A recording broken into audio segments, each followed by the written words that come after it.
तो student welcome back to my channel Aakash lecture. Student आज की इस वीडियो में आप लोगों को बताना कि जीव विज्ञान में पास होने का ट्रिक। मेरे प्यार बच्चों, अगर आप जीव विज्ञान का पेपर देने गए हो, बायोलॉजी का पेपर देने गए हो, अगर आपके बायोलॉजी के पेपर में अगर आप लोगों को कुछ भी नहीं आ रहा है तो आप इस पेपर को आप कैसे पास करोगे। मेरे प्यार बच्चों, आज की इस वीडियो में यही बताने वाला हूं कि बिना पढ़े बिना याद किए 100% गारंटी है टीचर खुश होकर पूरा का पूरा नंबर देगा और 100% गारंटी है कि आप पास हो जाओगे। मेरे प्यार बच्चों, आपको मैं बता दूं कि मेरे पास सिर्फ पेपर है। आप देख पा रहे हो कि यहाँ पे 2026 बोर्ड का मेरे पास पेपर है और इस पेपर को मैं खुद अपने हाथों से इस बोर्ड एग्जाम की कॉपी पे सॉल्व करके दिखाने वाला हूं, बिना पढ़े बिना याद किए। मेरे प्यारों, अगर हम बात करें तो जीव विज्ञान 70 नंबर का जो पेपर है आप लोगों का, तो कम से कम अगर हम बात करें तो आपका 40 से लेकर 45 नंबर आप बिल्कुल आसान से ला पाओगे। मैं ये नहीं कह रहा हूं कि 70 में 70 नंबर ला पाओगे, आप 40 से लेकर 45 नंबर आराम से आप 70 में ला सकते हो। जो मैं ट्रिक आप लोगों को बताने वाला हूं, मैं हर साल वीडियो बनाता हूं, अगली बार भी वीडियो बनाया था, 5 लाख बच्चों ने प्यार दिया था। आप जाके वीडियो मेरे चैनल पे देख सकते हो, 5 लाख बच्चों ने इस वीडियो को देख के गया था। बहुत सारे बच्चों का कमेंट था कि नहीं सर, जो आपने ट्रिक बताया था बिल्कुल। मैं कह रहा हूं ना कि बिना पढ़े बिना याद किए, मतलब ये नहीं कहूंगा आप लोगों को कि पढ़ के जाना है। डायरेक्ट आप एग्जाम में बैठ गए हो, आपके पास पेपर आ गया है और इस पेपर को आपको किसी कीमत पे सॉल्व करना ही है, तो आप कैसे सॉल्व करोगे। मेरे प्यारे बच्चों, देखिए मैं सबसे अगर आप पहले बात करूं तो यहाँ पे बहुविकल्पीय प्रश्न दिया गया है। सबसे पहले क्या दिया हुआ है, बहुविकल्पीय प्रश्न है।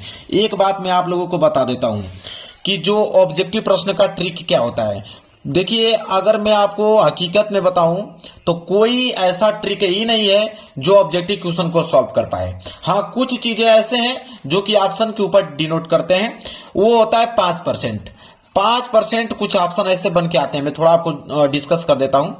जैसे पहला नियम ये कहता है कि अगर आपके पास 4 ऑप्शन है, अगर इन चारों ऑप्शनों में से कोई ऑप्शन अगर आपको दिखे कि इनमें से सभी, कोई ऑप्शन अगर आपको दिखे कि इनमें से सभी, तो अधिकतर मेरे प्यार जो वाला ऑप्शन क्या होता है आप लोगों का सही होता है। दूसरा नियम ये कहता है कि अगर आ जाए कि इनमें से कोई नहीं, इनमें से कोई नहीं, अगर कोई आ जाए चारों में से कोई ऑप्शन, तो अगर हम बात करें अधिकतर यही वाला ऑप्शन जो होता है सही होता है 90%।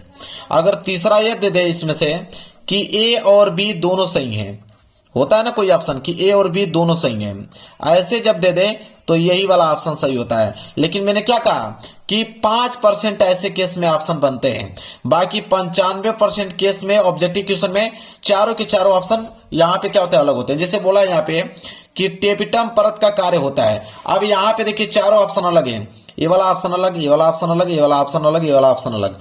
तो अब कौन सा ट्रिक लगाए, तो मैं आपको बता देता हूं। ऑब्जेक्टिव में जो ट्रिक आप लोगों को मेरे प्यार बच्चों लगाना है, वो यह ट्रिक लगाना है कि इन चारों ऑप्शनों में से किसी भी ऑप्शन पे आप क्लिक करते जाइए। आपका मन कर रहा है तो ए पे कीजिए, आपका मन कर रहा है तो बी पे, आपका मन कर रहा है सी, आपका मन कर रहा है डी। लेकिन इनमें भी अगर हम बात करें तो ए और सी जो है ऑप्शन ज्यादातर सही होता है। तो ऑब्जेक्टिव क्वेश्चन में कोई आप लोगों के नहीं बता देगा कि मैं ट्रिक बता दूंगा आप 100 में 100 ऑब्जेक्टिव क्वेश्चन सही कर पाओगे, नहीं। आपको कुछ बेसिक नियम है, उन्हीं को फॉलो करना पड़ेगा, अन्यथा आपको तुक्का लगाना पड़ेगा। अगर तुक्का आप लगाते हो, मान लीजिए कि 5 प्रश्न है, ठीक है, टोटल 5 प्रश्न है, 5 में से 2 सही हो गया तो बहुत बड़ी बात है, ठीक है। मेन चीज होता है यहाँ पे आप लोगों का अति लघुत्तरीय प्रश्न, यह होता है आप लोगों को सॉल्व करने के लिए। देखिए बायोलॉजी में 5 ही प्रश्न आते हैं ऑब्जेक्टिव प्रश्न का, तो 5 प्रश्न ऑब्जेक्टिव प्रश्न का बनता है। अगर आप तुक्का भी लगाते हो मेरे प्यार बच्चों, तो 2 आपके तो सही हो ही जाएंगे, तो 2 सही हो जाएंगे, मतलब 5 में से 2 नंबर आपको ऑब्जेक्टिव क्वेश्चन का मिल गया। मेन चीज होता है यहाँ पे। और बाकी जो 65 नंबर का क्वेश्चन होता है वो होता है लिखने वाला। तो मैं आप लोगों को लिखने वाला क्वेश्चन बताने वाला हूं। जैसे मेरे प्यार बच्चों, मान के चलिए ये आ गया आपका प्रश्न संख्या दूसरे का क। दूसरे का क प्रश्न है यहाँ पे कि शुक्राणुओं को पोषण प्रदान करने वाली कोशिकाओं के नाम लिखिए। अब मेरे प्यारे बच्चों, आपको तो मालूम है नहीं कि शुक्राणुओं को पोषण प्रदान करने वाली कोशिकाओं के नाम क्या है, तो आप इसको कैसे लिखोगे कि एग्जामिनर आपको पूरा का पूरा नंबर देगा। देखिए सबसे पहला जो आप लोगों को काम करना है वो है मेरे प्यार जो हेडिंग। सबसे पहले तो हेडिंग आप डालोगे। जैसे अति लघुत्तरीय प्रश्न था तो आप लिखोगे यहां पे कि अति लघु उत्तरीय प्रश्न। जो मेन हेडिंग है मेरे प्यार जो, उसको तो हेडिंग आपको बनाना ही पड़ेगा। जैसे आप कौन सा प्रश्न कर रहे हो, अति लघु उत्तरीय प्रश्न कर रहे हो, उसमें भी आप प्रश्न संख्या दूसरे का क कर रहे हो, तो एक लाइन का गैप छोड़कर आप यहां डालोगे कि प्रश्न उत्तर संख्या दूसरे का क। प्रश्न उत्तर संख्या दूसरे का क, यहां पे आपको ऐसे हेडिंग डालोगे और स्केल की सहायता से इसके नीचे कर दोगे आप अंडरलाइनिंग। अब मेरे प्यारे बच्चों ध्यान दीजिए आप लोग, आपके प्रश्न आया कि शुक्राणुओं को पोषण प्रदान करने वाली कोशिकाओं के नाम, तो आपको कोशिका का नाम नहीं मालूम है तो आप इसको कैसे लिखोगे कि ताकि 1 नंबर आपको मिल जाए। देखिए लिखने का तरीका क्या होता है, सबसे पहले आप लिखोगे कि शुक्राणुओं को, ठीक है, देखिए बढ़ा चढ़ाकर थोड़ा सा आपको लिखना है। आप लिखोगे कि शुक्राणुओं को, ऐसे लिखना है जिस प्रकार मैं लिख रहा हूं कि शुक्राणुओं को पोषण प्रदान करने वाले, शुक्राणुओं को पोषण प्रदान करने वाले, पोषण प्रदान करने वाले कोशिकाएं, कोशिकाएं। अब कोशिकाएं तो आपने बोल दिया लेकिन कोशिकाएं का नाम मालूम नहीं है, तो शुक्राणुओं को पोषण प्रदान करने वाले कोशिकाएं के नाम, अब कौन कौन से नाम है, ठीक है, नाम तो आपको मालूम नहीं है। अब मेरे प्यारे बच्चों आपको बता दूं कि शुक्राणुओं को पोषण प्रदान करने वाली कोशिका का नाम होता है सर्टोली कोशिकाएं, ठीक है, क्या होता है, सर्टोली कोशिकाएं। अब बहुत सारे बच्चे कमेंट करेंगे सर आपको तो मालूम है तो आपने लिख दिया, और जिनको नहीं मालूम रहेगा वो क्या करेंगे, वो कैसे लिखेंगे, तब मैं बताता हूं। देखिए शुक्राणुओं को पोषण प्रदान करने वाली कोशिकाओं का नाम है सर्टोली कोशिकाएं। अब ट्रिक क्या होता है, ट्रिक समझिए, अगर आपको ना मालूम चले कि सर्टोली कोशिका होता है अब कौन सा ट्रिक लगाओगे, तो ट्रिक ये कहता है कि आप जिस भी कोशिका का नाम मालूम है वो कोशिका लिख दो। अगर आपको माइटोकांड्रिया मालूम है कोई दिक्कत नहीं, आप इसका डायरेक्ट नाम लिख दीजिए कि माइटोकांड्रिया, माइटोकांड्रिया होता है, इस कोशिका का नाम लिख दीजिए। अगर यह नहीं मन कर रहा है तो आप रसधानी लिख दीजिए कि रसधानी है, रसधानी, ठीक है, नहीं तो आप राइबोसोम लिख दीजिए, ये भी तो कोशिका का नाम ही है, राइबोसोम, राइबोसोम लिख दीजिए, ठीक है, या तो आप लाइसोसोम लिख दीजिए, या तो आप लाइसोसोम लिख दीजिए। अब इससे दिमाग आपका क्या खुला कि अगर यहाँ पे कोशिका का नाम पूछा है कि शुक्राणुओं को पोषण प्रदान करने वाली कोशिका का नाम सर्टोली कोशिका होता है, सर्टोली कोशिका नहीं मालूम है, माइटोकांड्रिया कोशिका लिख दीजिए, या तो रसधानी लिख दीजिए, या तो राइबोसोम लिख दीजिए, या तो लाइसोसोम लिख दीजिए, आपको नंबर मिलना ही है, इसमें कोई दिक्कत नहीं है मेरे प्यारे बच्चों। इस प्रकार आपको क्वेश्चन करना है। चलिए कोई दिक्कत नहीं है, आगे और प्रश्न देखेंगे ताकि कॉन्फिडेंस बना रहे आप लोगों का।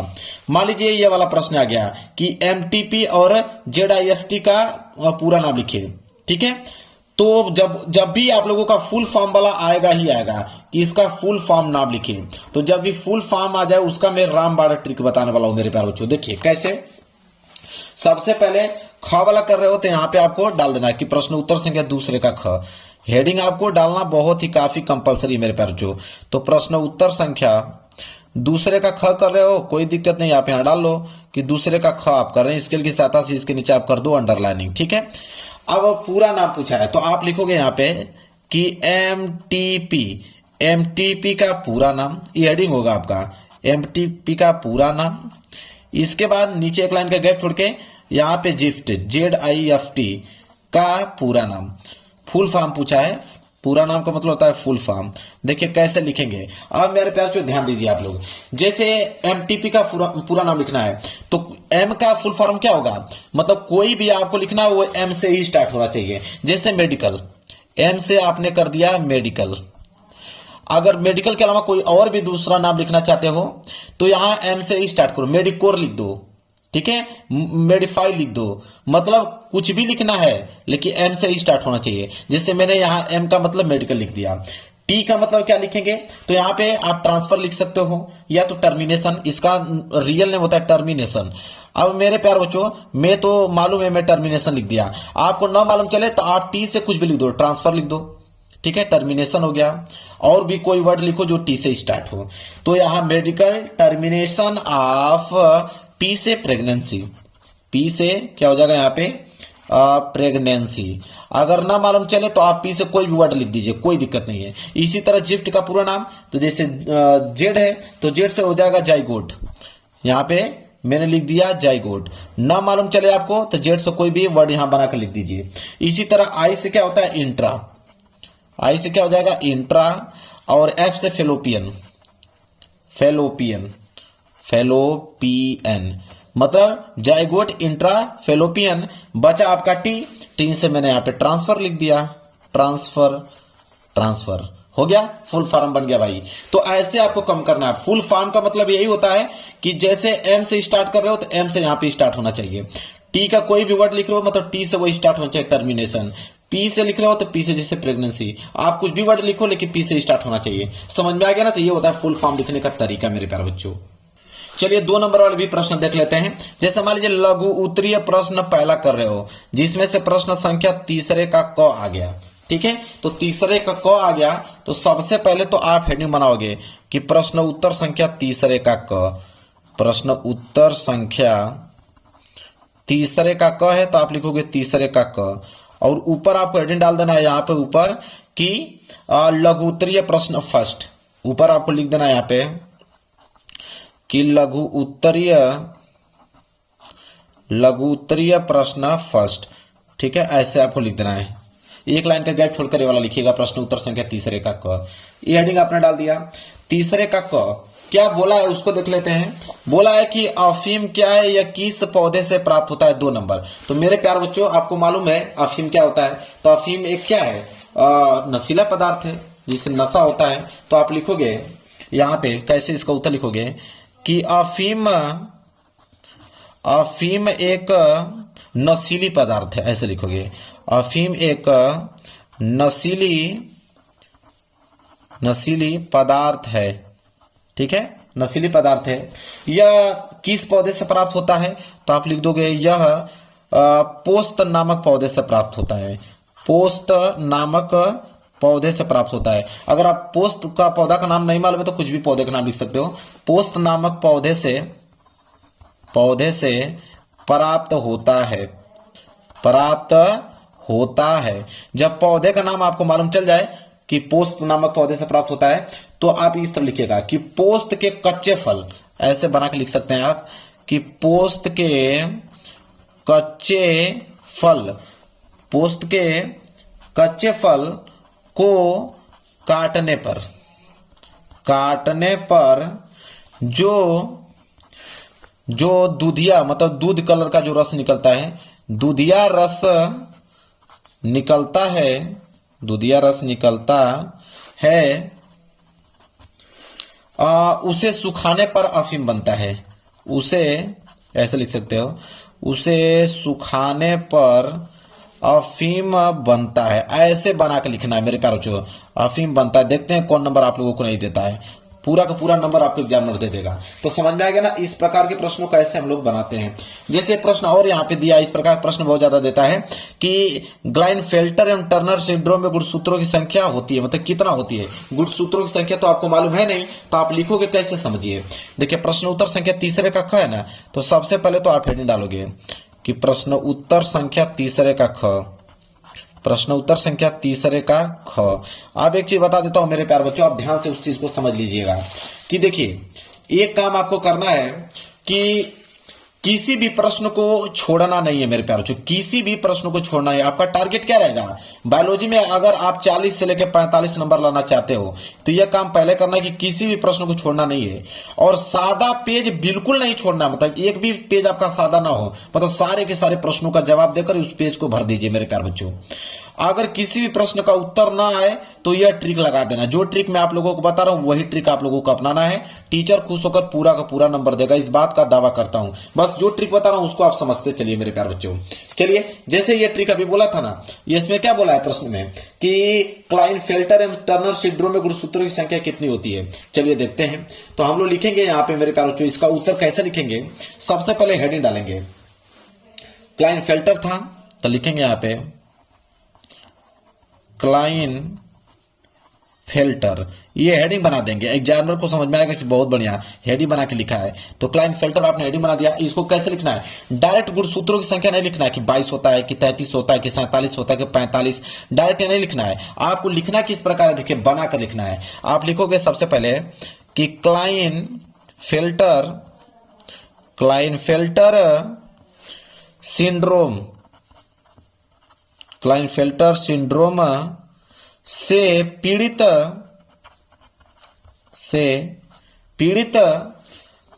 लोगों में गुणसूत्रों की संख्या। अब गुणसूत्रों की संख्या कितनी होती है? वैसे तो 47 होती है, 47 होती है। और जिन बच्चों को नहीं मालूम है कि 47 होती है वो 45 लिख दें, 32 लिख दें, 33 लिख दें, 35 लिख दें, कुछ भी लिख दें, क्या दिक्कत है? कोई दिक्कत नहीं है। इसी तरह हमसे एक पूछा हुआ था टर्नर सिंड्रोम, तो एक लाइन का गैप छोड़कर आप लिखिए टर्नर सिंड्रोम। अब सेम ट्रिक यही अपनाना है, इसमें भी सेम ट्रिक यही है। इसमें लिखोगे कि टर्नर, लिखोगे टर्नर सिंड्रोम, टर्नर सिंड्रोम से पीड़ित लोगों में, पीड़ित लोगों में, पीड़ित लोगों में गुणसूत्रों की संख्या, गुणसूत्रों की संख्या। अब गुणसूत्रों की संख्या कितनी होती है इसमें? तो इसमें गुणसूत्रों की संख्या होती है मेरे प्यारे बच्चों 45 होती है। कितनी होती है? उससे 2 कम होती है, 45 होती है। जिन बच्चों को नहीं मालूम है 35 लिखे, 33 लिखे, 38 लिखे, कोई दिक्कत नहीं है। तो लो भाई, क्लाइनफेल्टर का भी जवाब मैंने दे दिया, टर्नर सिंड्रोम का भी जवाब दे दिया। समझ में आ गया आप लोगों को? यह काम आप लोगों को करना है मेरे प्यारे बच्चों। चलिए कुछ प्रश्न और देख लेते हैं इसमें। चलिए मान लेते हैं कि ये वाला प्रश्न अगर आपके एग्जाम में दे दे कि प्रतिजैविक क्या है कि निर्दोष सूक्ष्म जीवों के नाम लिखिए जिनका प्रयोग प्रतिजैविक के उत्पादन में किया जाता है। अब इस प्रश्न का जवाब आप कैसे दोगे मेरे प्यारे बच्चों कि प्रतिजैविक क्या है? देखिए प्रश्न उत्तर संख्या तीसरे का घ है, तो सबसे पहला जो काम करना है वो आपका हेडिंग का। तो सबसे पहले तो हेडिंग आप डालोगे कि प्रश्न उत्तर संख्या, प्रश्न उत्तर संख्या तीसरे का घ, तो आप लिखोगे तीसरे का घ, प्रश्न उत्तर संख्या तीसरे का घ। क्या बोला है कि प्रतिजैविक, तो पहली हेडिंग तो हम डालेंगे प्रतिजैविक। हमें नहीं मालूम है कि प्रतिजैविक क्या होता है, उसका उत्तर हम लोगों को लिखना ही लिखना है। कैसे लिखोगे? देखिए तो प्रतिजैविक में आप लिख सकते हो कि लिखिएगा जैविक मतलब रासायनिक पदार्थ होता है, तो आप लिखिएगा वे रासायनिक पदार्थ। ऐसे बना के आप लिख सकते हो कि वे रासायनिक पदार्थ, वे रासायनिक पदार्थ, वे रासायनिक पदार्थ हैं, प्रतिजैविक वे रासायनिक पदार्थ हैं जो कुछ सूक्ष्म जीवों, सूक्ष्म मतलब छोटे जीवों, ऐसे लिख सकते हो, कुछ सूक्ष्म जीवों द्वारा बनाए जाते हैं, ऐसे लिख सकते हो। सूक्ष्म जीवों द्वारा बनाए जाते हैं, बनाए जाते हैं।